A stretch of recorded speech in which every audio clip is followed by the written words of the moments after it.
Ladies and gentlemen, thank you so very much for being here. Thank you so much for the kind words I'm seeing already in the chat box. Thank you so much, Nishant, and the whole GH2 India team for having me. It's a real pleasure not only to be part of your international advisory board as vice president, and of course to share many, many good brainstorming moments on the hydrogen stuff with Nishant and the whole team. It's of course super, super nice to be with you guys and ladies today.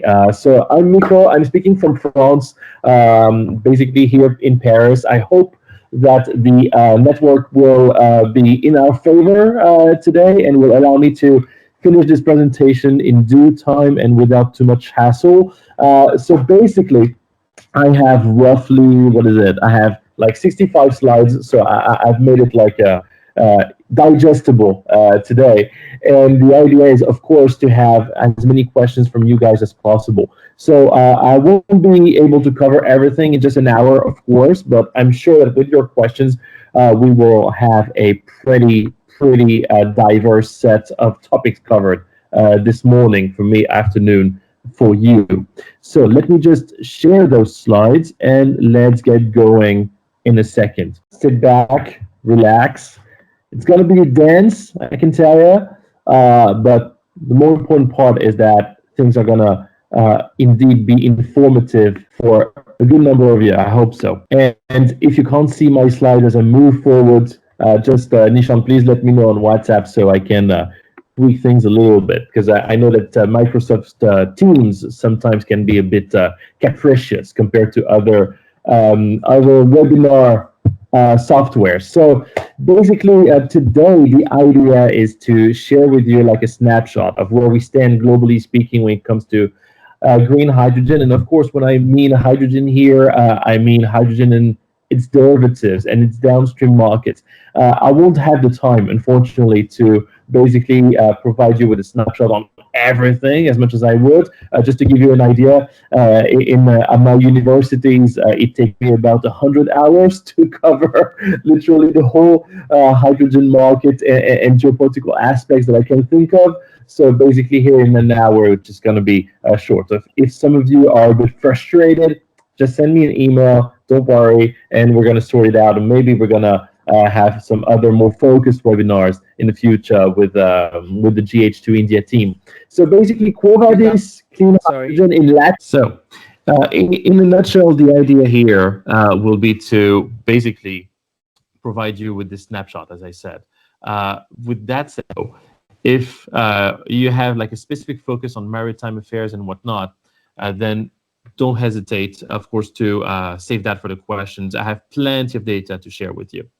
So, Quo Vadis means what's up, literally, in Latin. And so the idea here will be to question what's up in hydrogen. So definitely here, since I'm talking to like 100 or more Indian experts, of course, I'm not going to teach you what you already know.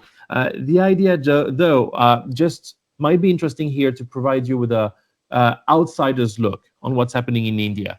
Definitely, if you ask Europeans today what's happening in India in hydrogen, clearly the answer will be it's happening and it's actually growing beyond all hopes. As Nishant very well said in these introductory remarks, basically what we have right now is a situation where in Europe, people start realizing, and by people, I mean politicians, central administrations of the European Union, of the German government, of the Dutch government, or whatever, they are realizing that actually importing hydrogen in the form of green ammonia or semi-finite products, such as, for example, steel plates, just one example amongst many, importing that into Europe now actually makes sense economically, is competitive.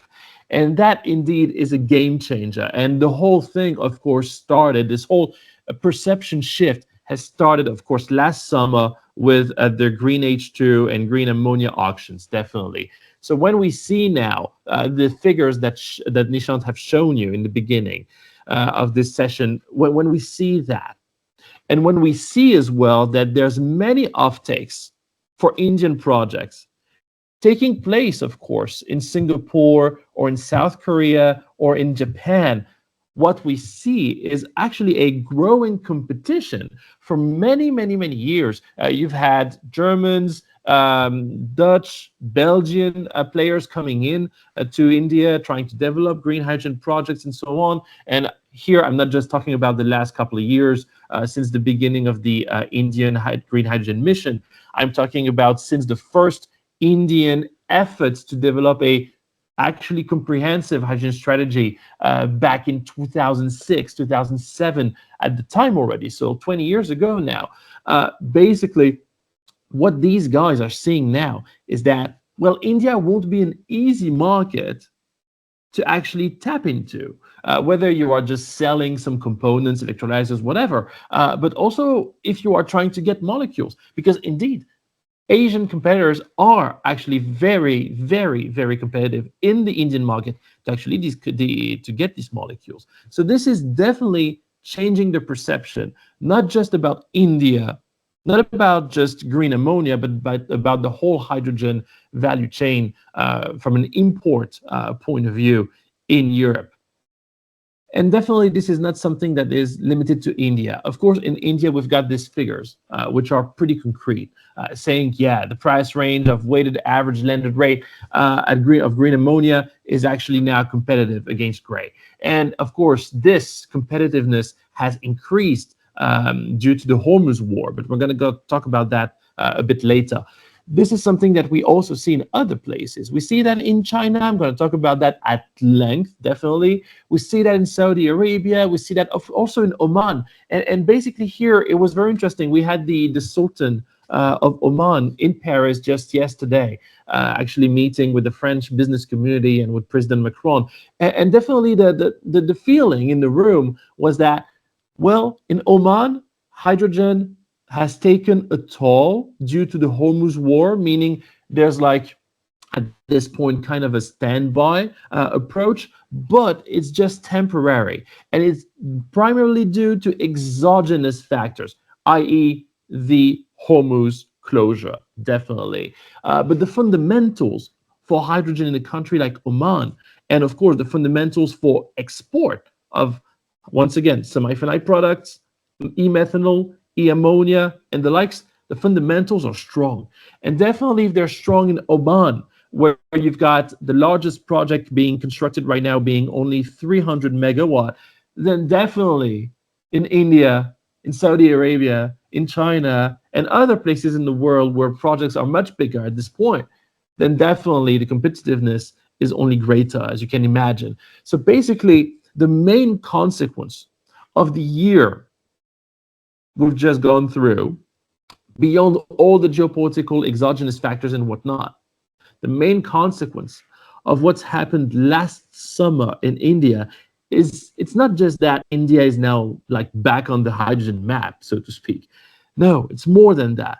The consequence is that the Indian auction and everything that came afterwards, starting with the offtake contracts that Nishant talked about, it has set a new bottom price reference for green ammonia at the global level. And this is changing. This has contributed to changing the narrative, the dynamic over the past year, not just for ammonia, but for the whole industry. So definitely, when you add this reality to the very concrete reality of what's happening, for example, in China, which I'm going to talk again at length in a second, because of course China is the largest hydrogen market today and the largest green hydrogen market as well today. So it makes sense. What we've seen in this beginning of 2026, in this first half of 2026, is that hydrogen is now seen back again, like in 2020 or 2021, as a tool, not just for more sovereignty, not just for more industrial development, but for some kind of freedom. And from one country to the other, from one business community to the other, from one government to the other, you will see this kind of line, hydrogen is freedom, being framed in different fashions. But what really truly matters is that there's a global movement that's emerged over the past half year that is basically back on the same track as what it used to be in 2020, 2021. But this time, it's different. And what is different is that between 2021 and now, well, the industry has improved quite a bit. And of course, not just in India again, but in many places around the world, and on many aspects of that industry, both in the upstream side, on the midstream side, on the downstream side. So indeed, I'll talk about electrolyzers, I'll talk about mobility, I will talk about hydrogen refueling stations, I will talk about pipeline. This is what you can expect for the remaining 50-ish minutes. So indeed, when we talk about freedom, and here, this is my only bit of like theory I'm going to throw out to you right now in the beginning. I could go on, of course. This is my king here, but definitely, this is the most, I think, important part to understand what is happening in terms of global dynamics around hydrogen. It's not just an industrial thing. It's not just an industrial endeavor we're talking about here. This notion of freedom, once again, framed in different fashion in different countries and business communities. What this notion of freedom around hydrogen embodies is this notion, actually, this theory of transition performativity. So what we are talking about here is quite simple. The hydrogen industry has been around for 70 years, definitely. But as you all know, 99% of that hydrogen being produced globally right now is, of course, based on fossil fuels. If we were to add all the emissions from the hydrogen industry today, the hydrogen industry basically emits a bit more than 900 million tons of CO2 equivalent greenhouse gases globally, which is roughly above 2.2% of the global GHG emissions in 2025. So the hydrogen industry is kind of just as polluting, if you like, as the whole commercial aviation industry, or almost all as the intercontinental shipping industry. So it's a lot. It's half, for example, of the digital industry. It's a lot. And we can't go around that. So definitely, when green hydrogen, so to speak, and all the different colors, I've identified 18 colors of hydrogen in the literature globally. So as you know, I'm not going to talk, as you can understand, I'm not going to talk about colors that much. Let's talk about clean hydrogen and fossils-based hydrogen, if you don't mind. But so basically, when clean hydrogen emerged as like a new policy priority in the early 2000s, and then in the mid 2010s, and then again after the COVID crisis in the early 2020s, basically the industry was not ready. So when all of these policies started emerging, when all of these mechanisms and so on and so forth to fund hydrogen projects, support R&D and whatnot emerged, at the time the industry was not ready. So basically, hydrogen transition theories, imaginaries, policy rationals around decarbonization, energy security, sovereignty, and all of that, that has emerged at a time where actually the wording, the policies, the imaginaries were actually ahead of time compared to what the industry could deliver. And what people have asked this industry to deliver is unprecedented in energy history. What I mean by that is what politicians all over the world, in the now 123 countries that have a hydrogen strategy or that are covered by some kind of hydrogen strategy at national level or even continental level, such as in Europe or Africa, for example. So what these policies are asking this industry was, since 2020, 2021, to deliver a massive paradigmatic change in a matter of 5 to 10 years. The wind industry, the hydropower industry, the solar industry did not deliver on those terms. They did not have this kind of pressure. The pressure that hydrogen has now, clean hydrogen, of course, has now, is unprecedented because the stakes are really, really high. So this performativity model, this energy transition performativity model, it means that the industry has emerged based on values, theories, institutions, more than more than on a business rationale. And that business rationale has built up as the industry was progressing based on performing, the idea of performing those values through a theory, institutions, standardizations, industrial strategies, funding mechanisms, and the like, everything that you see here in the middle of this slide, the so-called performative valorization work. And now, in 2026, that the industry has actually put the first steps in and is delivering proof of concept at various scales, but reaching now real commercial scale, then basically this valorization work and these forms of legitimacies around the fact that hydrogen is desirable, is now strategic, investable, well, it's also credible. And so the performing theory fuels back into the policy rationals, the imaginaries, and so on, the competitiveness, the decarbonization, and so on, through real through real enabling factors. But as always, in all of these innovation journeys, regardless of the industry, regardless of the kind of innovation we're talking about, for example, we've seen what we've seen in hydrogen for the past 5 years is something quite similar to what we've seen in many other industry and energy new industries. So definitely here, the 3 years of confidence tests that have hindered the hydrogen performativity from 2022 until the summer of 2025, these 3 years of confidence test, they are real. We can't put them like under the rug. They are real. But most of the factors we're talking about that have hindered this hydrogen performativity are actually coming from exogenous factors. So factors that are not actually either coming from hydrogen or limited to hydrogen. Global inflation, the rising cost of capital and interest rates, something that, of course, you know all too well here in India, the liquidity shortage, the permitting delays, and so on. These are things that are not the result of the hydrogen sector. So basically, these things, we had to go through this, basically, as an industry. If I were to put myself like in this industry, we had to go through this. It makes sense. But then there's also a bunch of factors that are endogenous to hydrogen, such as electrolyzer manufacturers or compressor manufacturers or whatever, rectifiers, for example, delivering late or over-promising, either on cost or on the delivery dates or on even their manufacturing capacity. This is a reality, and this is reality that has made, for example, the European hydrogen dream after 2022, well, undeliverable.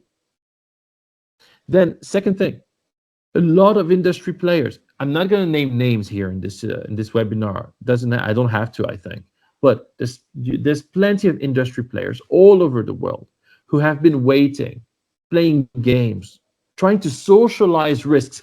What I mean by socialize risks here is basically trying to wait for public money, for subsidies, for tax credits, tax cuts, and so on, claiming that if they would not get these tax credits, tax cuts, subsidies, and so on, their projects would not be profitable when they actually were. These guys have played a dangerous game. They have maximized their own interests, but to the detriment, of course, of society and to detriment of many governmental hydrogen targets being reached, or in fact not reached, between 2020 and 2025. And then beyond those who are playing games, or have been playing games, there's also those who have been waiting for the first large-scale proof of concepts to actually take place, to actually have something to hold on to basically go to their executive committee or to go to their board or their shareholders, whatever, to say, hey, you know, I've told you about this hydrogen thingy. Hey, look, it's a reality now. We've got this 300 megawatt plant. We have this 500 megawatt plant. We have this 2 gigawatt plant. It is happening. What's the cost? Well, we kind of have an idea of the cost structure. So those who have been waiting for the first gigaparks or multi-centi megawatt parks to deliver, these guys, well, next year they won't have an excuse anymore. Because indeed, we now have, since July 2025, the first 500 megawatt plant operating globally at scale and at cost, delivering hydrogen and actually green ammonia, even to clients, globally speaking. I'm going to talk more about this plant later on. Next year, 2027, we're going to have, of course, NEOM, 2.2 gigawatts. Next year, hopefully, we will have also the largest projects in India taking shape and actually being commissioned. I'm talking, of course, about the 640 first phase megawatt IAM Green project in Kakinada, but I can also think of many other projects coming in, hopefully, next year in 2027. So definitely, here things are, once again, changing. And this can now be seen, speaking on June the 30th of 2026, this can be seen in the figures from 2025 now, the consolidated ones. So basically, globally speaking, for the first time, the hydrogen industry is now over 100 million tons. And out of these 100 million tons, you've got roughly 1%, 1.1 million ton per annum of installed low carbon hydrogen capacity. So here, this figure mixes electrolytic hydrogen and other kinds of low carbon, such as, for example, hydrogen produced from biomass or hydrogen produced from a nuclear power with a PPA, so through the national grid, of course, or hydrogen produced as well from fossil fuels, but with a carbon capture mechanism of some kind. So 1.1 million ton per annum, as you can see, roughly a bit more than 1% of the global market now is low carbon hydrogen. And what is very interesting, of course, is what China is doing.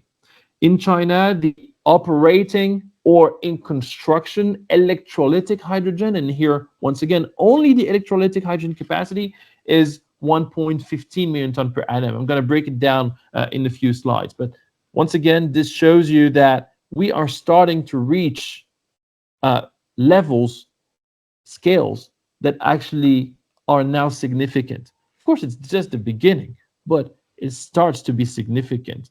So basically, what we see now in hydrogen, in a nutshell, if you have to leave the webinar right now, half past into the hour, know one thing, one takeaway.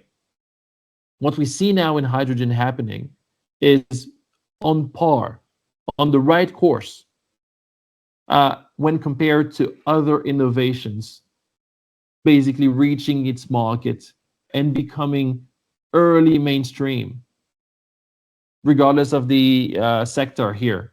It's the same thing in energy as it is in the digital space or whatever. So hydrogen is on the same track to reach mainstreaming in the next 5 to 10 years. Clean hydrogen FID plus investment. That's an important metric here. Now we have over 100 billion US dollar of FID plus investments. Here, we have to take this figure with a pinch of salt. We have to be cautious here. When you look at the figures coming from McKinsey and the Hydrogen Council, for example, they will tell you that FID plus investments as of 2025 are over 110 billion USD. But when I look at China only, in the figures that are publicly disclosed in China, what we see is that when you take all of the projects launched in 2025 only, what you see is that in China alone, you have more than 70 billion US dollars worth of investment in terms of new project filings.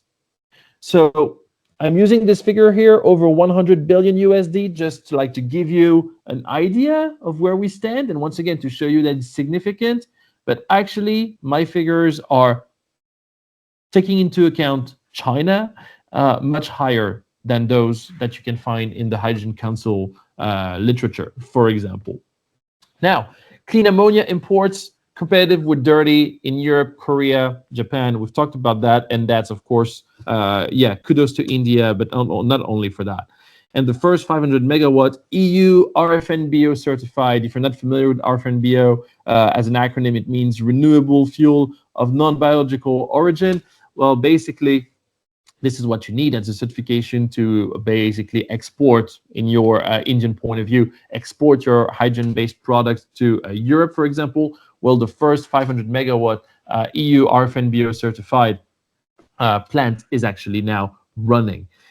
We've got binding hydrogen offtake agreements globally, over 4 million tons per annum by 2030, which means that by 2030, if all of these offtake agreements are actually happening, and of course we've got more here now in the first half of 2026 even, well, basically it means that the green hydrogen market by 2030 would actually reach more than 4% of the global market.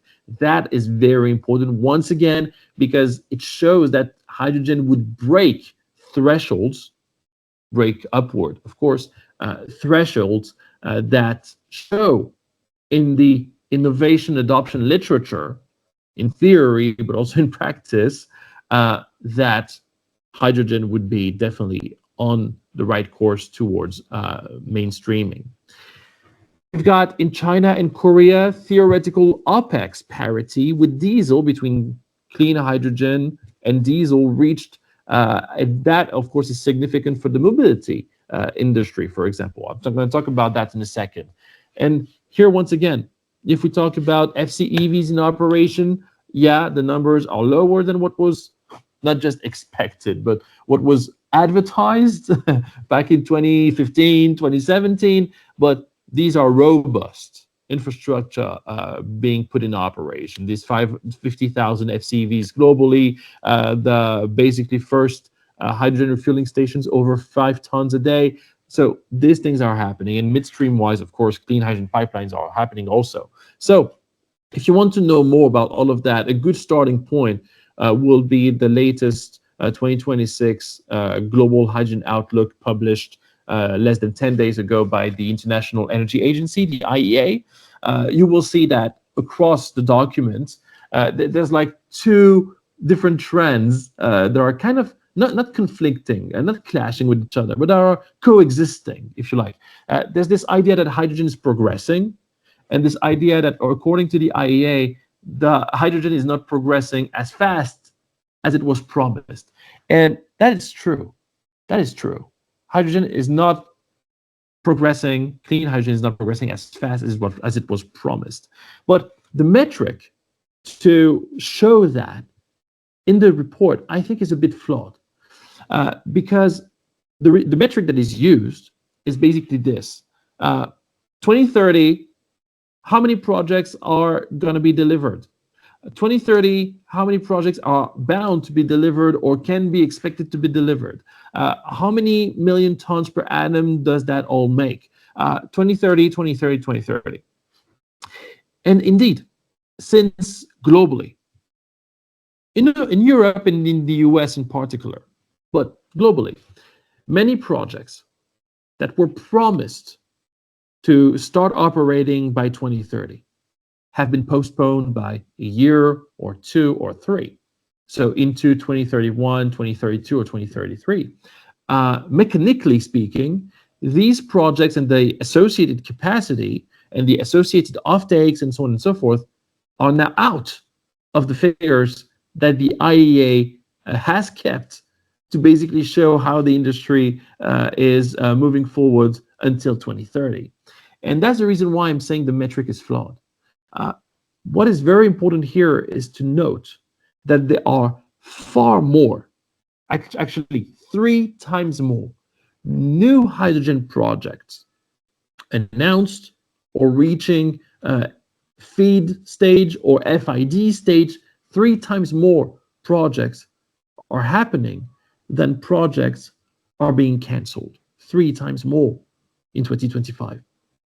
So definitely, if you basically only focus on the year 2030 and how many projects there are out there, how many million tons there are out there, and you really limit your analysis to 2030, then you will say, like the IEA, the industry is actually going down.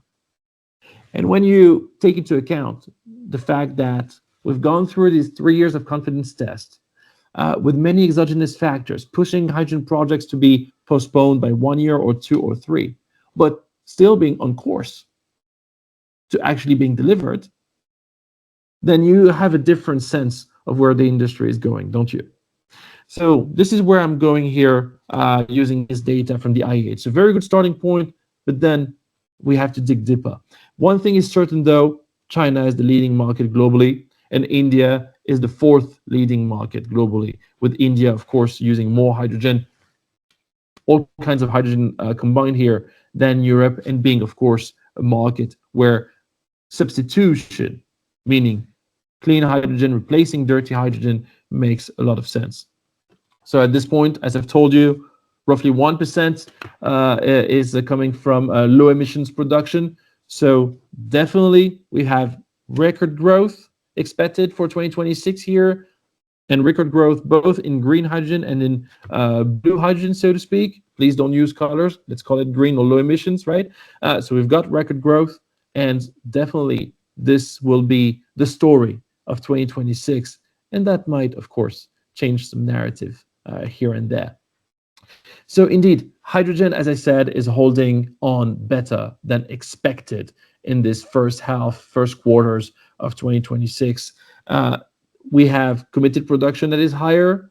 Maybe, yes, in 2025, we've had less new FIDs, final investment decisions, being taken globally, but that does not mean the industry is not delivering. That means that the industry is currently digesting the FIDs signed in 2022, 2023, 2024, and moving on for new FIDs is actually right around the corner, or already happening, as we will see in China. So once again, the project pipeline by 2030, yes, it has been reduced to 27 million tons, but once again, this is not project cancellations we're talking about. We're talking about projects being postponed. So this industry is lagging a bit, if you like, but is not going down. And once again, hydrogen isn't just about hydrogen, as we will see when we talk about the Hormuz crisis. Actually, what is very interesting is that, once again, synthetic fuels and chemical feedstock actually is indeed the majority of what hydrogen is being used for today. And so, indeed, when you have a massive pressure on on methanol, on fuel, on jet fuel, on fertilizers and the likes, indeed, this has generated a boost for hydrogen projects back in 2026. So when you look at the countries who are the most dependent on the Middle East for ammonia, urea, or methanol, well, definitely you will find the usual suspects, those who are indeed investing in hydrogen on all sides of this industry, and even passing on offtake contracts here in 2026 to basically reduce their vulnerability. So think about Morocco. Morocco is a very important country here. Morocco definitely, one of its main industries is producing fertilizers, nitrous fertilizers, and phosphates based fertilizers, definitely. Morocco today imports 97% of its ammonia needs. Actually, 93% of all the imports of ammonia for the whole African continent is Morocco. 93% of all African ammonia imports is Morocco. So basically, for a country like Morocco that has a lot of wind and solar combined capacity, especially in the southern parts of the country, and a country that is industrializing really fast, with a free trade agreement with the US on the one hand, with, of course, easy access to the EU market on the other hand, due to all the connections with French, German, Spanish companies and the likes. For a country like Morocco, the Hormuz crisis, and I've been to Morocco in February, in April, and in May, so I can tell you this straight from the field. It's been field work down there. I can tell you straight that in Morocco, the Hormuz crisis has been kind of a reminder, a massive reminder from a strategic point of view, that hydrogen, clean hydrogen, has to be developed in Morocco for those who were doubting it due to the past 3 years of confidence test. In Korea, same thing. In Thailand, same thing. And of course, if we go now to urea, you will see the same thing in many countries that are also hydrogen investors, even early on hydrogen investors, such as South Africa, such as Australia, such as Brazil. Definitely, you can see where India fares there. The dependence on the total demand on imports when it comes to ammonia or urea is relatively low, and the dependence on imports from the Middle East is significant, yet relatively low compared to others. So definitely here, when it comes to India, what matters is methanol. Indeed, in India, the dependence on imports from the Middle East, and particularly from Iran directly, that was a striking figure for me to find out earlier this year, when I saw that basically more than 70% of India's methanol imports were coming from Iran specifically. Then, of course, here you have a business case to develop a more sovereign, a more local, and if possibly here, green, of course, methanol value chain. And the dependence of India on imports is massive, more than 90%. Most of which being from the Middle East, and most of which being from Iran, as we've said. So definitely here, the Hormuz war has had a direct impact on many H2 markets. Here, also on markets that are already signing offtake agreements in India. Once again, I've mentioned Korea earlier on, but Japan is there, Singapore is there, Thailand is there, the Netherlands is there, Belgium is there, Germany. So it is happening. And at the same time, now that we're in 2026, these geopolitical factors are meeting some new geoeconomic realities, such as the fact that now that people, investors here, think about hydrogen in a more systematic and a more comprehensive way, then what we see is that basically clean hydrogen premium costs compared to dirty are actually affordable along the value chain as you reach the end product. And so indeed, this slide was coming from the IEA hydrogen report of last year, 2025. So based on figures from 2024. And so basically, when you've got actually end product cost premium that are under 2% on an airplane ticket or on an avocado, very important for California here from Mexico, for example, or on an EV, or on coffee. Maybe you know that the first hydrogen brewed coffee brands are operating already globally. Then basically, when you see that those cost premiums are under 2%, then you understand that now the hydrogen value chain is in a reality in which the willingness to pay of end consumers, maybe not like necessarily the steel maker, but the car maker that bakes the steel and the buyer of that car, that cost premium is absorbable along the value chain. Basically, to give you once again a small piece of theory here, on global average, what we see is that the average willingness to pay premium for a green product compared to a dirty based product.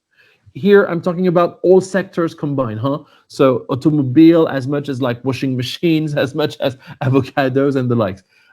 On average, it's 9.7%. The green premium that at global level people are willing to pay to get a green product, 9.7%. So if you can take that cost premium of your hydrogen end product under this 10% premium, then you've got a product. So based on all of that, and I'm beyond half of my presentation, so I hope you're still here with me. Beyond all of that, you've got a business rationale that also now makes more and more sense as the cost of production of hydrogen components, be it the electrolyzers, the stacks, the balance of plant, whatever, is coming down or has gone down too. And now that also project developers are thinking more systematically, and that replication is becoming more and more the basic design for green hydrogen and then green ammonia, green methanol, whatever projects, what you see is that indeed, in terms of marginal electrolytic hydrogen capacity, projects are going bigger and bigger and bigger. And it makes sense. So look at the progression here. In 2020, at the time when we've had this like big wave of green hydrogen policies being designed in many countries, more than 40 countries at the time in 2020, 2021. So in March 2020, the largest electrolytic hydrogen site in the world was a research site in Japan, in Fukushima, with only 10 megawatts. Then 1 year later, Bécancour, Quebec, basically where now I research at the Canada Research Chair in Clean Hydrogen in Trois-Rivières, Quebec. Bécancour is just across the river, the Saint Laurent River from us. Basically in Bécancour in Quebec, you had the largest hydrogen electrolytic site in January 2021 with 20 megawatts. And it was 100% PEM, by the way. So 20 megawatts in 2021, then 150 megawatt at the end of 2021, and then 260 megawatt in 23, and then 500 megawatt in July 2025. Hey, this has multiplied by 50 in a matter of 5 years. And next year, when NEOM breaks ground, 2.2 gigawatt, we're talking about 220 times the size of the Fukushima Hydrogen Energy Research Site in March 2020. Oh, and I made a mistake here. It's not for the first thing. It's not the Q4 2027. It's the Q4. I'm going to correct that live and direct. It's the Q4 of 2030, basically the Yanbu project. And let's be even conservative here. Let's say that this project in Yanbu won't be delivered by 2030. Let's say 2032. It doesn't matter here. You see that this new capacity is actually unprecedented and shows that this industry is coming out of the slump. So it's happening in China. It's happening in Saudi Arabia. It's happening in many other places around the world as well. Not at the same scale, not at the same speed, granted, but still, what we see happening in India is also matched in different parts of this industry, in Korea, in Malaysia, in Spain, in Finland even, and even in the UK to some extent. Okay, not at the same scale, but at least with a trend that is going high and that is generating as much positive co-benefits as what we see happening in India. So definitely, there are countries who are coming down from their peak of inflated expectations, and there are countries indeed who are already through the trough of disillusionment. There's one country that I'm not going to talk too much about, and it's a shame, but I guess you can find that why. It's the US. Clearly, the clean hydrogen, the green hydrogen momentum was killed in the US by the Trump administration. Definitely. The fact that the 8.1 billion USD subsidies for the so-called hydrogen hubs in the country, across the country, and the fact that the IRA was basically killed, the Inflation Reduction Act, remember, the fact that it was killed with the so-called passage of the so-called one big beautiful bill by the Trump administration, definitely this has led to the US leaving the room, the hydrogen room, at least for the time being. That does not mean, though, that there's not good R&D happening in the US. It does not mean that you don't have good companies developing natural hydrogen or clean hydrogen and finding some niche market. But it's nowhere compared to what we had in 2023. And it's nowhere near, of course, what we've got in electrostates, such as China, such as India in the making, of course, where solar power is globally doubling every 3 years. So here's another bit of a, not theory, but it's another bit of a thing to keep you awake after hearing me talking for almost 40 minutes.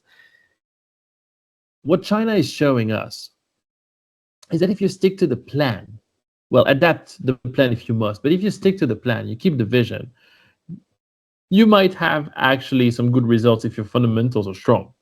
And here, this era, the 15th five-year plan era of 2026-2030 in China, is actually a very important one for two reasons. Reason number one, go back to Chairman Mao Zedong, so the chairman of the Chinese Communist Party, back in 1955. He has this quote, which is extremely intriguing and interesting. Intriguing because, yeah, shows some vision, but interesting because, indeed, the teachings of Chairman Mao are actually very much engraved in the actual Chinese society today, even though the Chinese society has moved on from the old Mao communist approach to what Xi Jinping calls now socialism with Chinese characteristics. So that has changed, indeed, a lot of things, but the teaching here, at least the vision of Chairman Mao, is still there. And so when he said in 1955 that basically it would take roughly maybe 75 years, meaning 15 five-year plans, for China to actually catch up with the US and start surpassing the US. Well, the 15th five-year plan is happening now. So indeed, there's a pressure, there's a cultural and political pressure to make this 15th five-year plan not just a successful one, but one that basically meets the vision laid down by Chairman Mao. That's the first reason why it's important. The second reason why it's important is this.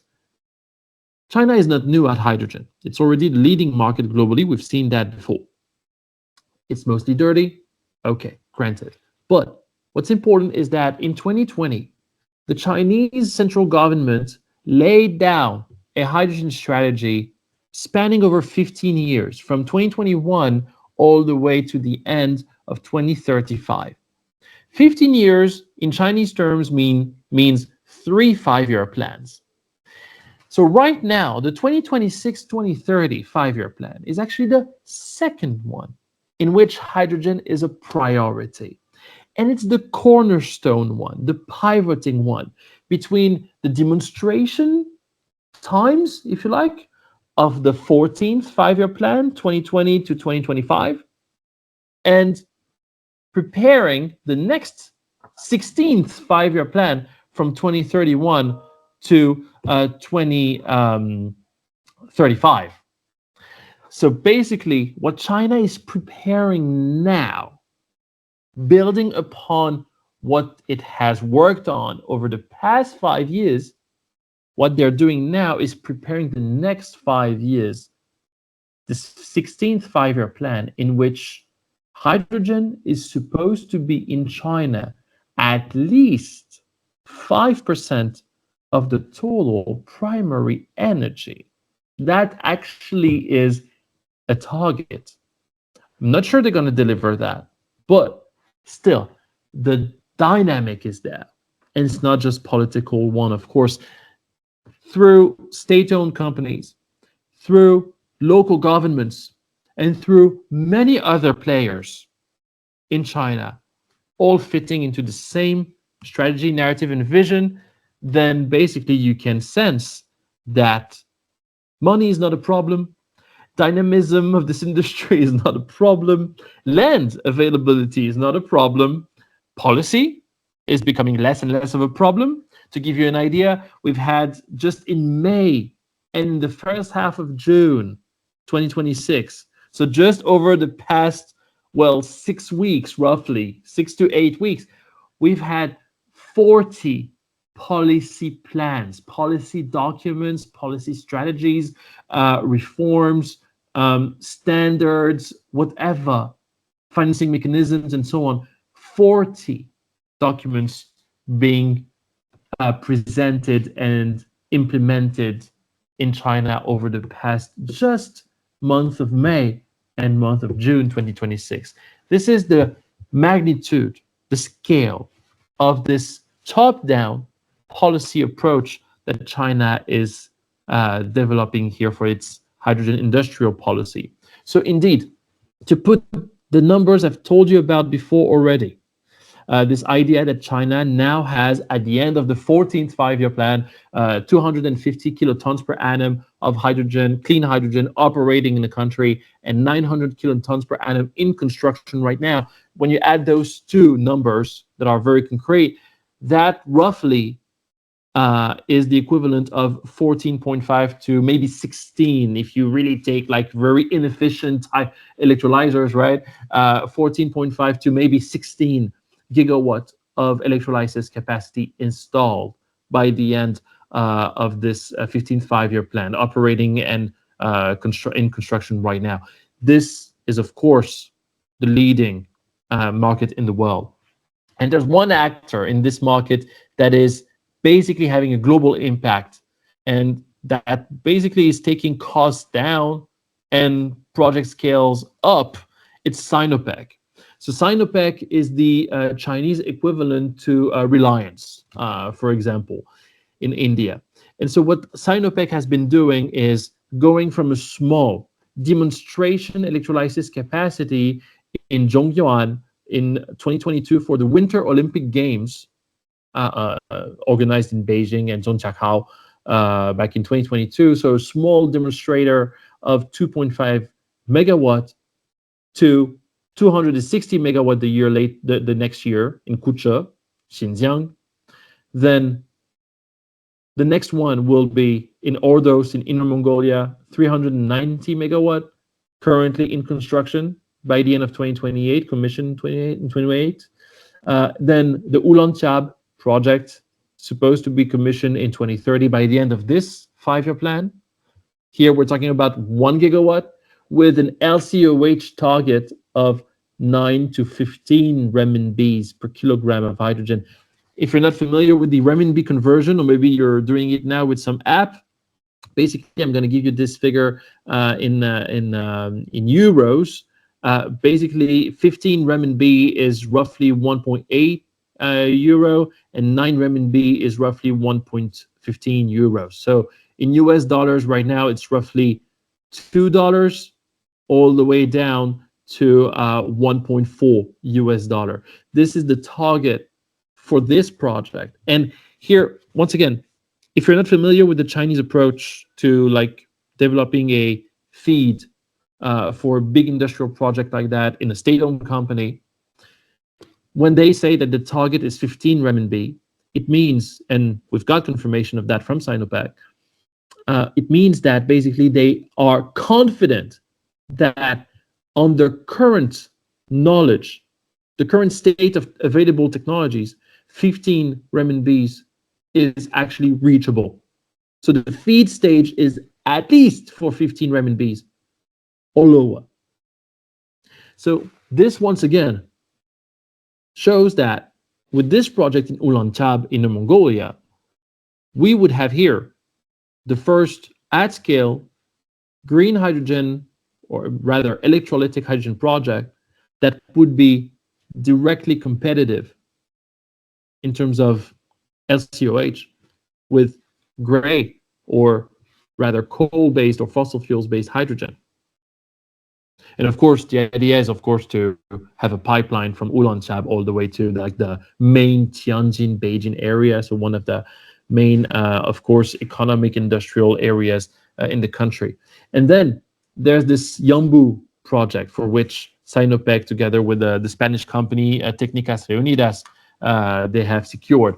And this also fits very much into another policy, which I'm sure you're all familiar with, the One Belt, One Road policy, right?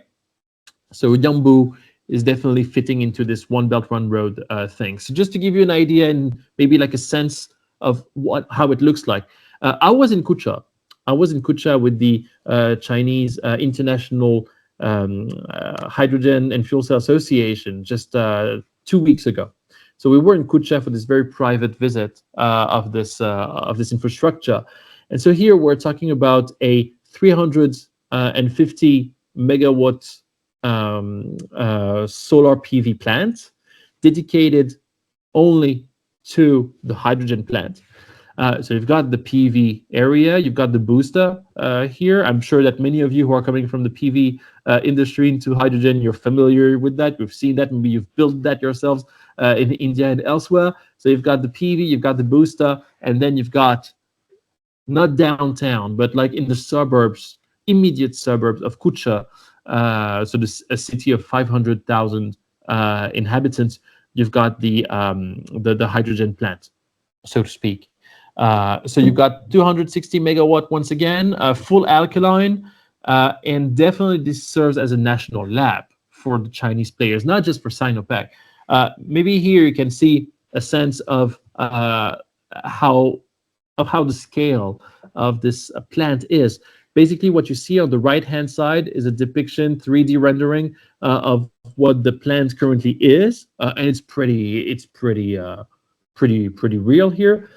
So basically, the idea will be for Sinopec to develop the second phase, which is like the land you see that has been reserved on the right-hand side of the 3D rendering, basically reaching a bit more than 400 megawatts by 2028 or 2029 at the max. Here, also using that infrastructure to test new kind of electrolyzers. So basically 2,000 normal cubic meters per hour alkaline ones, or even 3,000 normal cubic meters per hours alkaline ones. Also combination between alkaline and PEM, alkaline and AEM. So this is happening again right now.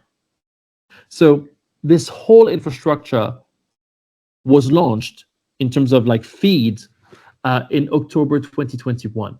It has started operations in July 2023. Now they have 3 years of hindsight, 3 years of operation backlog they can tap into. And of course, the whole industry globally can benefit from that. An example of that is Sinopec signing this feed project, this feed contract, just like 10 days ago, 15 days ago in Uzbekistan for a total investment of 6.1 billion USD for domestic offtake in Uzbekistan, but also export primarily of jet fuel, eSAF or biosaf in all across Central Asia. This is once again just one example amongst many to show you that this is not just happening in China. It goes beyond that. And so, indeed, in terms of electrolyzers orders, if we've got friends from, I don't know, Wadi and others in the room, that might actually interest you here, or Lassen and Tubro, maybe. Basically, new electrolyzers orders, publicly confirmed ones. So ones that like a folk like me can find out about. So take these figures once again with a pinch of salt, as if, because they're most likely underestimated compared to the reality. Maybe not by much, but they're most certainly underestimated. Basically, these guys have reached a project development that are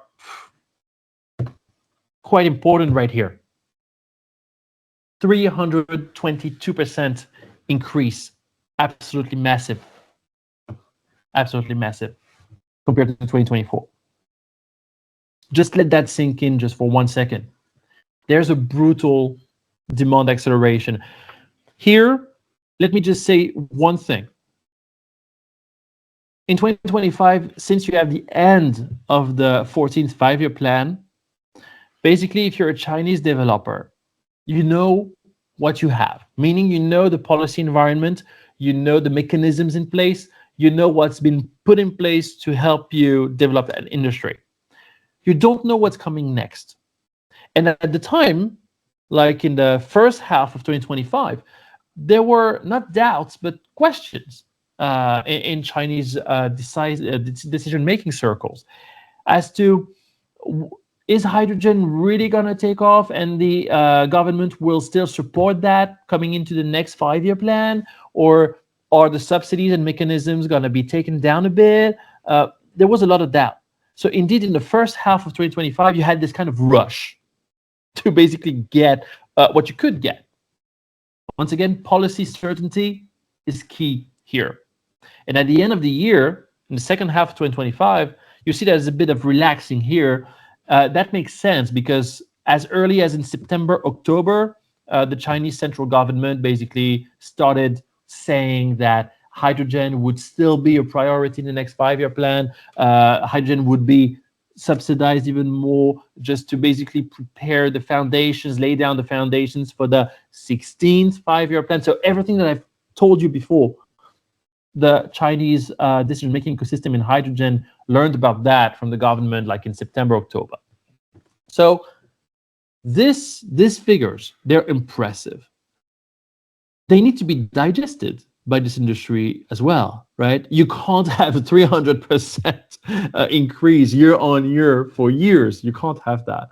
So indeed, in the first half of 2026, we've seen these figures kind of gone down. Once again, for two reasons. One, digesting what was already ordered, so to speak. And secondly, people were waiting for the precise document, the precise policy guidance and directions, strategies and whatnot, to see actually where investments could best take place and so on. So all the 40 documents I've talked about for May and June 2026, that very much fits into this reality of the Chinese government saying, we've got this five-year plan, you know the strategy, you know that hydrogen will still be a priority. Now we're implementing this, and here are the documents you can build your business models on. So I'm going to show you some downfall in the first half of 2026. Once again, perfectly normal, totally understandable.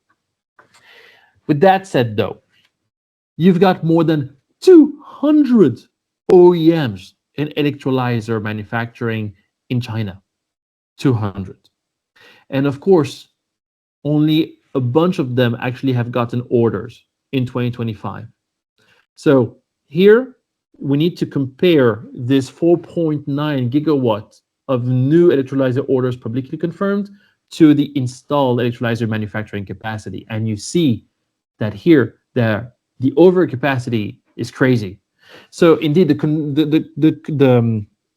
consequence of that is the involution, the involution phenomenon, this race to the bottom for companies to actually clinch contracts to at little or even no margin or even losing money. Basically, these companies need to get contracts to basically kickstart their manufacturing plan, to basically get their teams to work and so on, to basically to get the ball rolling. And so indeed, when you look at this overcapacity and this involution thing, globally, globally in China, comprehensively speaking, there's a value loss, but they're building the strong foundations for what's to come.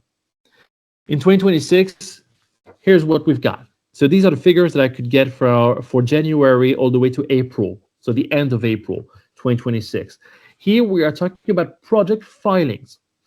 So if you're not familiar with the way the Chinese model works, basically here, let's say you have a new hydrogen project, electrolysis, whatever, you're going to file this new project in the central government repository database, if you like. So this is how we can see new projects emerging. So in January to April 2026, we've got 208 new projects filed in China over just the course of 4 months. Altogether, these new project filings make up for almost 6.1, almost 6.2 gigawatts of electrolysis capacity, but they're very much geographically concentrated in Inner Mongolia. And that is the important factor here.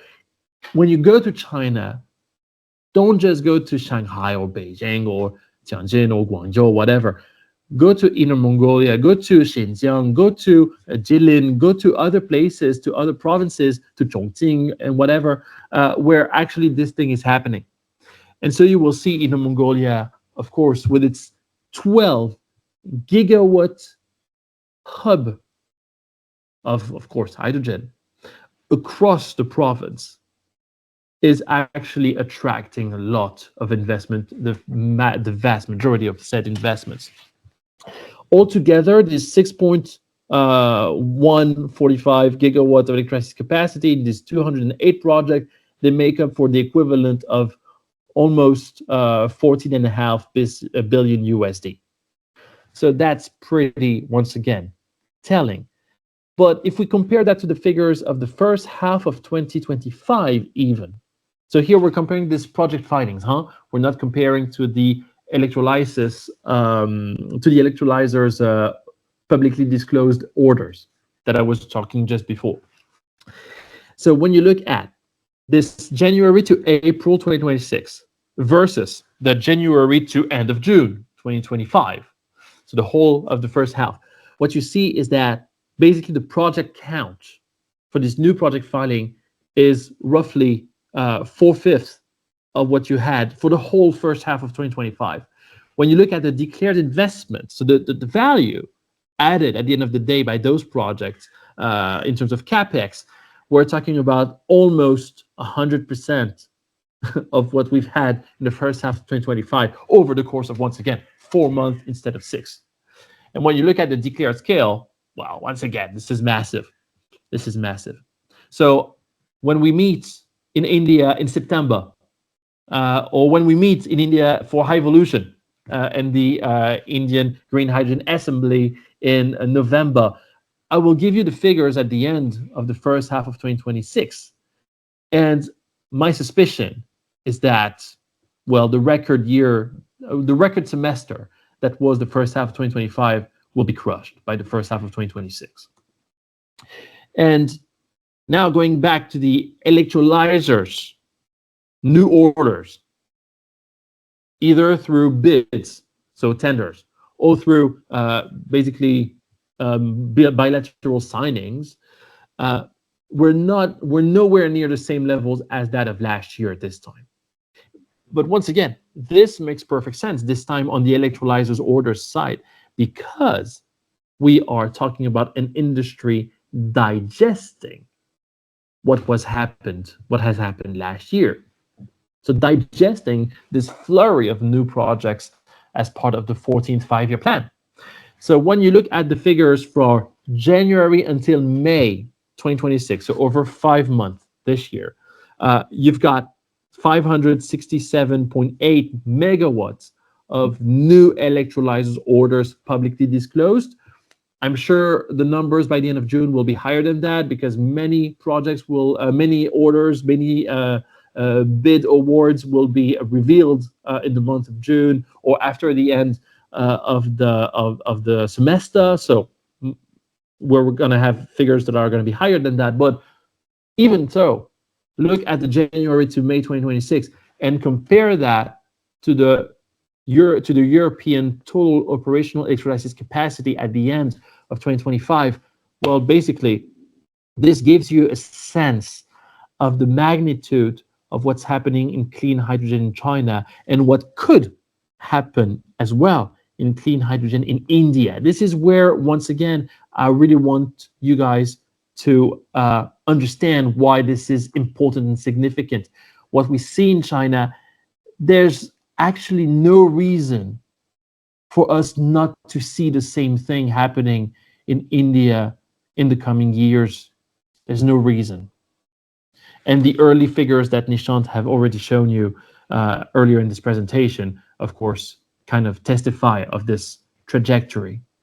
So affordability levels in China are going down. Affordability levels are going up because the cost of production, but also the production side price or the consumption side price are going down.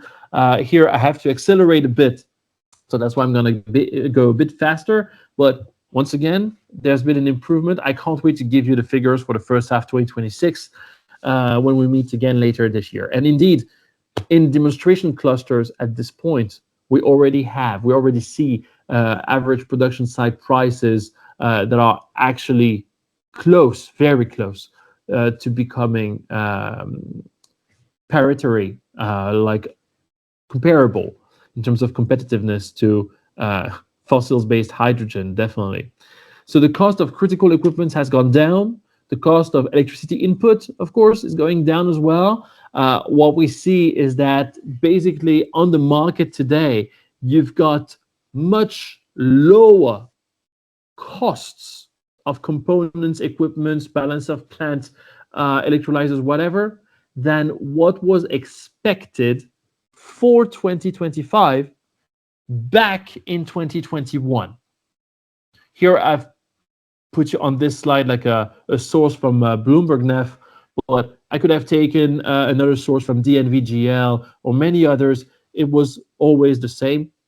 Basically, they used to say back in 2021 that in 2025, Chinese alkaline would be roughly around $300 per kW. Well, we see that things are going much better. But along the value chain, you can't take costs down without hydrogen pipelines, ladies and gentlemen, without hydrogen refilling stations. And so here, once again, let's take a look at what's happening in Mongolia. In this province alone, this autonomous region actually alone, the idea is to connect the 12 gigawatt hydrogen hubs that you see on the map right here, the different dots. The idea is to connect them together with a main pipeline, and then to have so-called cycles at the western end and at the eastern end of this pipeline, and then have pipelines going southward and eastward to connect Inner Mongolia with the rest of the main industrial parts of the northern and northeastern Chinese territory. So here we're talking about 10 pipelines of 500 kilotons per annum each of pure hydrogen. And of course, this would be fully new, completely new hydrogen pipelines, not refurbished. You've got 3 e-methanol pipelines of 5 million ton per annum each, 1 ammonia pipeline. So definitely here we have, once again, not just a hydrogen strategy, but a hydrogen plus derivatives strategy, which also very much resonates to what could be done in India. The first main pipeline. So here it's not in Mongolia, it's a bit more south. The idea here is to connect in Hebei, is to connect, of course, the northern part of the Hebei region to the southern part of the region, all the way to Beijing, Tianjin. And so basically this Kangbao Kaofeijian hydrogen pipeline project that has started, not just FEED or FID, but construction back in October 2025, is expected to be commissioned by the end of this year, or maybe in the first quarter 2027 at the max. We're talking about, once again, more than 1,000 kilometers of hydrogen pure pipeline, and we're talking about a capacity of 1.55 million tons per annum pure hydrogen. Once again, here we are talking about scale, and the offtake is for the metallurgy sector and for heavy transport. In just 18 months, this multiplier effect is definitely what's at the heart of what's happening in China. So at the time where, for example, Europe is re-questioning again its hydrogen inclination for imports and its infrastructure strategy as part of the discussions on the EU grid package and energy highways. Basically, here, definitely, there's going to be, at least that's what the European Commission has said, 240 billion euros for hydrogen storage and pipelines. If that happens, then definitely, once again, Indian companies could possibly benefit from that, definitely as basically suppliers. So once again, what is being developed in Asia also can resonate in other places in the world. And here you've got a perfect direct example. And here, what is very interesting about Europe is that since there's a lot of stop and go going on in Europe, the problem we have, and here I'm going to speak as a European based in France right now, and I was in Spain just last week, so definitely this is very fresh in my mind, if you like. Here we have a major infrastructure, H2Med Barmar. Here, see the slide here in blue, in dark blue, this pipeline connecting Barcelona in Spain to Marseille in southeastern France. Here we are talking about an offshore pipeline of 2 million tons per annum with a budget of 2.5 billion euros and with the target commissioning of 2032. What is very interesting is that if the 2022 hydrogen strategy of the European Union had been implemented the way the Chinese are implementing their own, basically that pipeline would actually be at capacity right from the start in 2032. But what we know already is that, unfortunately, this will be too much for 2032. And at the same time, it won't be enough for the European needs in 2040 or 2050. Let's be conservative here and talk about 2050. So based on that, the issue is that politically speaking, if I'm French, I look at this and I say, well, if it's too much for 2032, maybe we can postpone that thing. Maybe we can deprioritize it because it's a lot of public money aimed at, put on the table to support such an infrastructure. And beyond H2Med Barmar, so that offshore pipeline in dark blue here, well, there's also other pipelines that you need to build on the French territory to actually connect the Iberian Peninsula all the way to Germany, where the most of the demand for that hydrogen is. So I need to develop the Hyphen orange ones. I need to develop the Inframed pipeline and with an underground storage. Underground storage on this map is symbolized by these little triangles here. But so if it's too much for 2032, why the priority? Maybe we can postpone that by 3 years, 2035. But if you do that, then basically it's the whole industry that will say, oh, the infrastructure will not be ready by 2032. So let's just align our business models, if we can, on this new pipeline, 2035. And maybe you're going to have, in the meantime, a different government coming in saying hydrogen is not a priority anymore. Let's focus on nuclear power, for example. I'm French, right? So it is happening here. And here, that's how projects basically get postponed to 2030, then 32, then 35, then 38, then 40. You see what I mean? So definitely here, beware of the stop and go effect. If there are policymakers in the room, beware of that stop and go effect. Because in the meantime, well, those who are building this midstream capacity, well, they are also reaping the benefits in the downstream. When you look at what's happening, for example, in heavy mobility in China, when you look at companies such as Dongfeng or such as Yutong, what you realize is that definitely you've got great competitors with solid capacities here that can produce at scale and who are ready to basically even export these heavy-duty trucks or this garbage bins or these mining bins running on hydrogen with fuel cells that are really much on steroids, over 250 kilowatts or 300 kilowatts or even 400 kilowatts. This one, and that's why I use Dongfang here as an example, has been internally developed by Dongfang. So the range is there. The consumption, 7 kilograms of H2 per 100 kilometer, that's roughly slightly a bit more than what you've got with a Hyundai Nexo, which is an SUV, or a Toyota Mirai, which is a sedan car, right? So it's roughly 15% more, a bit more than 15% more in terms of consumption than a Mirai or a Nexo. So that, once again, from a technological point of view, is actually quite mind-blowing. When you look at single stacks, you see companies now showing 600 kilowatt, 1 megawatt rated, 1.2 megawatt rated single stack fuel cells. That is, once again, something that, having been in this hydrogen thingy for almost 15 years now, that's not something I would have expected, just even in 2023, to be honest. And once again, this shows that it's not just a matter of policy, it's not just a matter of building the right infrastructure and so on. This is, of course, here a matter of non-price competitiveness, meaning R&D.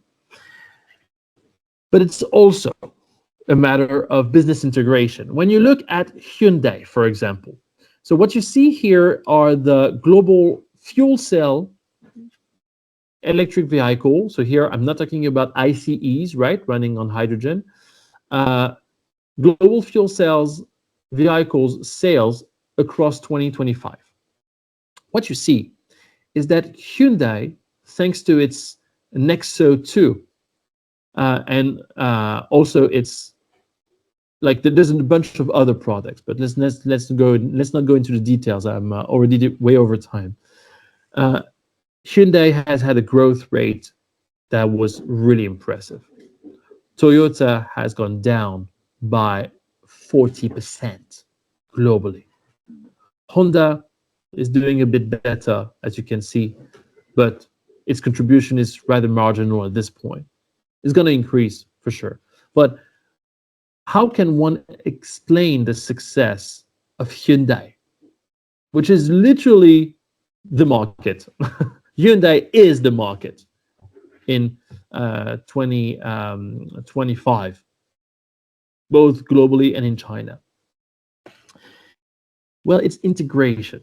Hyundai produces its own fuel cells, its own electrolyzers, its own green steel, its own car assembly lines, its own cars, of course. Hyundai owns in Korea more than 60 hydrogen refueling stations, offering its clients basically a domestic, if you like, pretty much like Tesla did also with its superchargers, an infrastructure that they can have access to.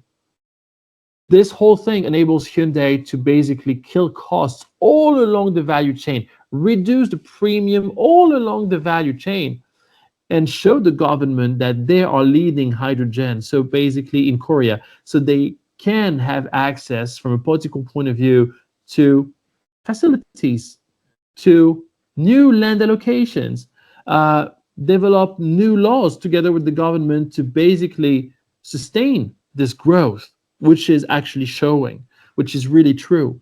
So the full chain integration premium goes all the way to the maritime sector.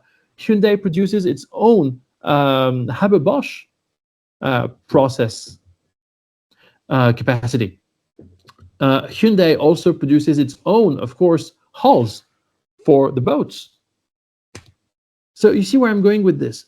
The more integrated you can be, either as a conglomerate, as Hyundai is, we call that chaebol in Korean, or the more integrated you can be as part of a consortium, the better it is for everyone. So today, China and Korea, at the end of 2025, control respectively 48% and 42% of the global FCEV market. So indeed, This is where things are happening. Numbers are going down, have gone down in Europe. Numbers have gone down in Japan. Numbers of sales have gone down in the US. And the rest of the world, as you can see, is pretty much stable, but the numbers are really marginal here. So definitely when India in 2026, 2027 comes onto that field with even new kind of vehicles, that's going to have a massive impact directly. And here, think about niches. When you look at buses, for example, what you see here is basically the sales market share of large fuel cells electric buses in Korea.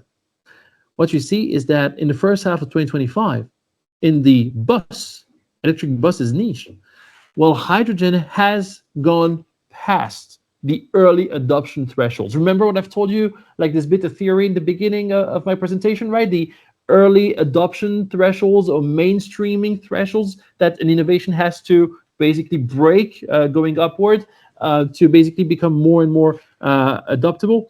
Then basically, this is what you got. So I could think about bikes. I could think about refueling stations. I could think about definitely large-scale refueling stations, meaning over 5 tons per day. I could think of liquid hydrogen, solid storage, meaning here metal hydrates. I could think, of course, of even liquid hydrogen refueling stations, for example, in operation in Japan and Korea.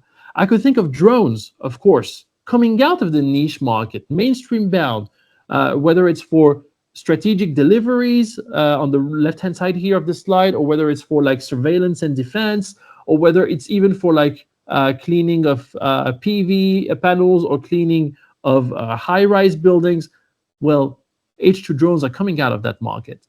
New funding mechanisms are taking place, are being developed all over the world. Awards in lieu of subsidies, upfront funding with year-end settlement, advances in amortization, which is how, for example, Germany funds its 9,000 kilometers domestic hydrogen infrastructure, like pipelines, and so on and so forth. There's plenty of new things emerging, new asset classifications as well. There's natural hydrogen emerging as well. There's stimulated geologic hydrogen. So in a year from now, the world of hydrogen will have changed furthermore. And remember, there's no such thing as a one-size-fits-all. There's plenty of use cases. For example, in H2 drones, we've identified with our team more than 180 use cases for H2 drones only. So there's plenty of things. When you look at islands, once again, islands, very interesting places to develop hydrogen because the insularity forces the industry and the local politicians to develop around hydrogen a circular economy. So definitely costs are going down, making renewable diesel, SAF, even methanol, power gen economically viable because you have a real comprehensive integration. So this performativity model I've been talking about, if you are willing to test it in reality, go to small islands in the Pacific, in Indonesia, but also in India itself. If you can succeed in decarbonizing the Lakshadweep islands, and especially Agatti in particular, if you can make travel to Agatti airport and then from Agatti to all the different islands and resorts nearby decarbonized, you will have a very powerful proof of concept that the whole Indian Ocean and the whole Pacific island countries are looking forward to developing. So on that note, ladies and gentlemen, this was the end for me for today. I hope you're not too frustrated because of my lack of details here and there. If you have questions, I'm willing to answer them for the next 20 minutes. If you're available, I am available. It's now up to you. And here's my email to email me if you don't have the time to stay with us. On that note, Nishant, well, back to you. Thank you for your time and your attention, ladies and gentlemen. Thanks very much, Mikaa. Let's just jump right into the Q&A. We have a hand up already. Please, you'll be able to unmute yourself to ask that question. So Marlon, please unmute yourself and you could ask that question directly. Thank you. Yes, hello. Can you hear me? Yes, we Yeah. hear you loud and clear. Yes. First of all, thank you for this very interesting presentation, which I really enjoyed. My name is Marlon. I'm currently interning at the GIZ Germany. And your last part about infrastructure I found very interesting, but I have a follow-up question.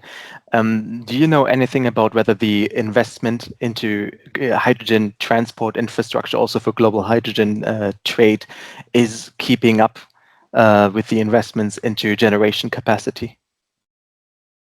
So the answer is yes. Actually, I removed the slides on that just before coming into this webinar, thinking that this would make the webinar too long. But indeed, what we've got globally at this point is more than 140 port authorities investing in either scaling up their existing ammonia, hydrogen, or methanol terminals, or basically creating new ones from scratch. So 140 port authorities developing that. So indeed, here the impact of the Hormuz war, if you go back to everything we've said on ammonia, urea, methanol, jet fuel, and the like, basically this is having an impact on these projects. Because last year in 2025, some projects actually were kind of stalled because of the IMO, the International Maritime Organization, not reaching a consensus on the so-called net zero framework. So basically the framework to take the maritime industry, especially intercontinental shipping, down to net zero as fast as possible with mandatory targets as early as in 2030. So since the consensus couldn't be reached because of the US, Saudi Arabia, and Russia last year, many project developers were like, maybe we're going to wait for the result of the IMO negotiations in 2026. But in fact, very quickly into the first half of 2026, the Hormuz war basically this whole idea of let's wait and see has been pushed away. And even at IMO, the negotiations on the net zero framework have actually once again taken a different kind of narrative, a different kind of turn in April, basically after the Hormuz war started. So definitely for me, intercontinental or at least maritime-based import-export infrastructure are now once again going up, not as fast as new electrolyzers in China, but definitely much faster than expected just a couple of years ago already. Please, Neelam, just unmute yourself and ask your question, and anybody else that wants to follow. Thank you. Thank you for the presentation. I'm Neelam. I'm from Black Soil. We are a fund and an NBFC. We support companies in hydrogen space as well. So I just wanted to understand from an investor perspective, what are the risks and opportunities that you see in green hydrogen space? So based on the most recent uptake in offtake contracts, the main thing at this point right now is definitely chemical feedstock, particularly ammonia, e-methanol, but also eSAF, for example, or biosaf. So there's that for sure. Then the second thing, which is very important, particularly in India or in African countries such as Egypt or Kenya, or even Morocco, is waste to energy.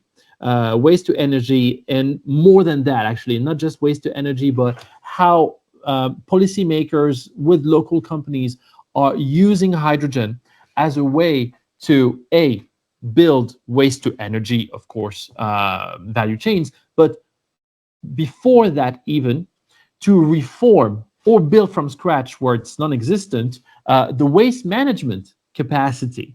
Meaning developing recycling capacities,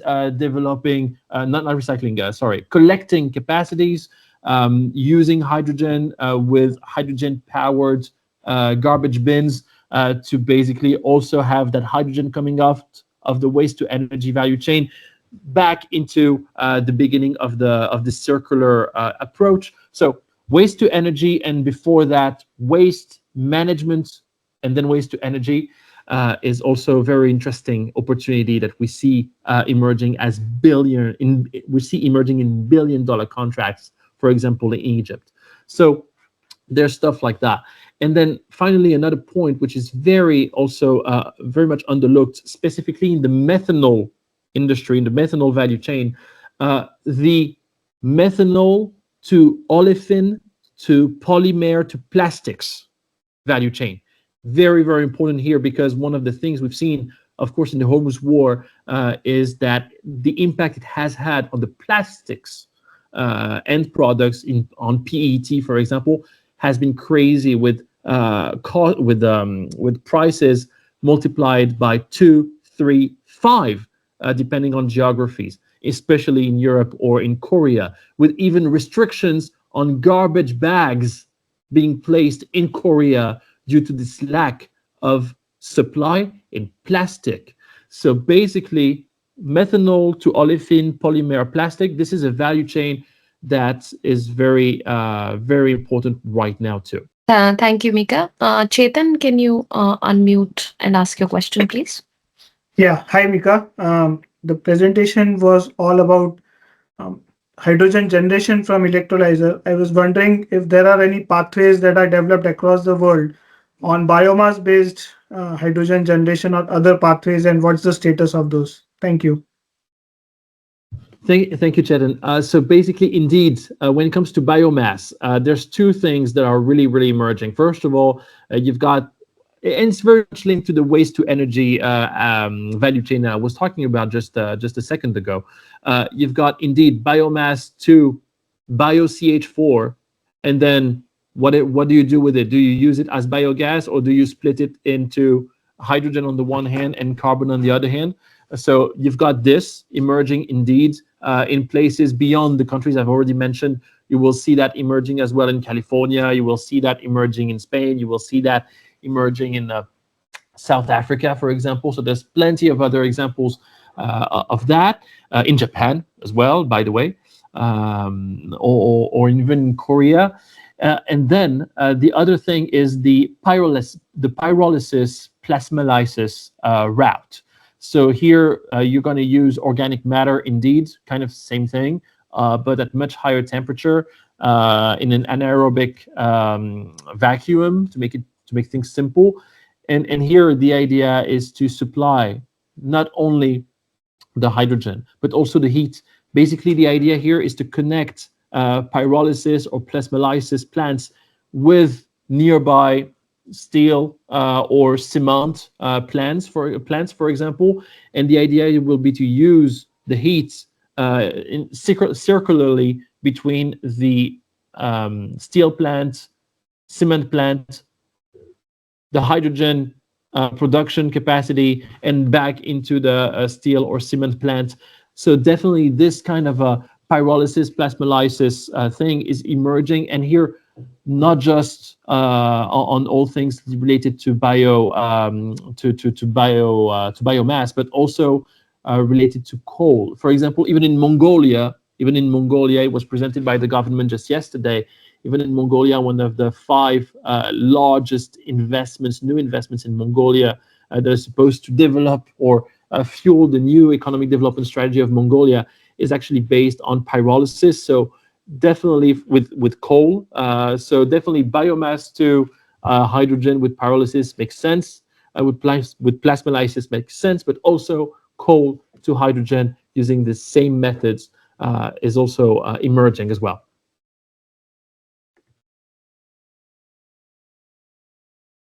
Great. Rajesh, you can go next. Yeah, thanks a lot. Mr. Mikaa, very good. It is always a pleasure to listen to you. Your thoughts and ideas are very interesting always. And I have 2 questions. One is in line with what Chetan asked. Is it foreseen that ethanol as a feedstock for generation of hydrogen? It has been seen that ethanol catalytic conversion or ethanol steam reforming also can give hydrogen. Is this happening anywhere in the world, and what you comment as expert comment? And my second question is about liquid hydrogen. Still, it takes a lot of energy to liquidify, but any breakthrough happening anywhere in the world for liquid hydrogen? Yeah, so the first place where it happens in the world is in China. Maybe that will not surprise you, right? So indeed, you will find that also in Korea, for example. And here, if we go back to the example of Hyundai, it's very important, this notion of having an integrated value chain, as I've mentioned. Basically, the fact that for a player like Hyundai, the fact that they produce their hydrogen, the fact that they produce their own steel, and that basically they can control the industrial asset to produce that steel, and basically make sure that they use the hydrogen 100% of it, or without waiting too much and playing games like what ArcelorMittal is doing, for example, in France or Germany, saying the use of hydrogen will be only incremental, blah, blah, blah. This basically gives a head start against competitors to players like Hyundai in the steel sector.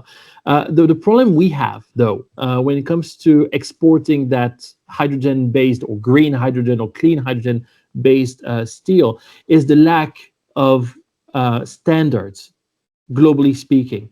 Meaning that I've just written a study for the steel hydrogen to steel sector in Morocco for exports, for Unido, actually. And what was striking in the study we did was that there are plenty of voluntary certification schemes for so-called green steel or clean steel or low carbon steel, but there's no common definition that can be used cross-border. That's the first problem. And then the other problem is that there's a real difference between the scrap market and the basically new steel market as well, where hydrogen makes more sense at this point for new steel. It could actually also be very much interesting for scraps because of plenty of reasons, but particularly the way hydrogen could also be used to recycle the steel, meaning absorbing some of the impurities from the scrap steel. So there's plenty of things like that that today are very promising, but the lack of joint standards, globally speaking, or even bilateral standards, for example, between, say, India and the EU, for example, is hampering that value chain. Maybe I haven't answered fully your question. If you have a follow-up, please shoot. Yeah. And one of my specific point was ethanol as a feedstock for hydrogen generation. Do you find any scope? I'm sorry, I didn't get that. It was breaking up too much. Bioethanol as a source for generating hydrogen. Yeah. I mean, yeah, it's emerging, but I don't have market figures for that. It doesn't seem to be very significant at this point for me to show you figures. But would you allow me to look into that some more? Yes. Thanks a lot. Just send me an email so I can try to come up with figures on that. Yeah. So as not to tell you that there is something that is actually too conservative. Thank you very much. Thank you. Do we have any other questions? Anyone else wants to just unmute and maybe ask anything from Mikaa? Well, if there's no more question, I thank you for your attention. Thank you for your time. And I hope that we can meet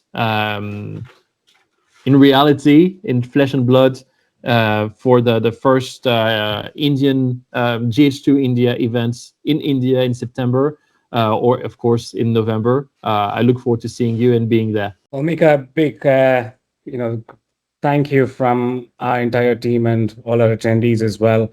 And we thoroughly enjoyed this. I know it takes a lot of effort to put all of this, so we generally appreciate all the effort you've taken to share this information, and everyone who's stayed until here. Thank you once again for joining us. This video will be up on our YouTube channel. You can just look for GH2 India on YouTube, and you have all recordings from our past webinars as well. So enjoy the rest of your day, and thank you once again for joining us. Goodbye. Thank you. Bye-bye. Thank you, GH2 and Mikaa.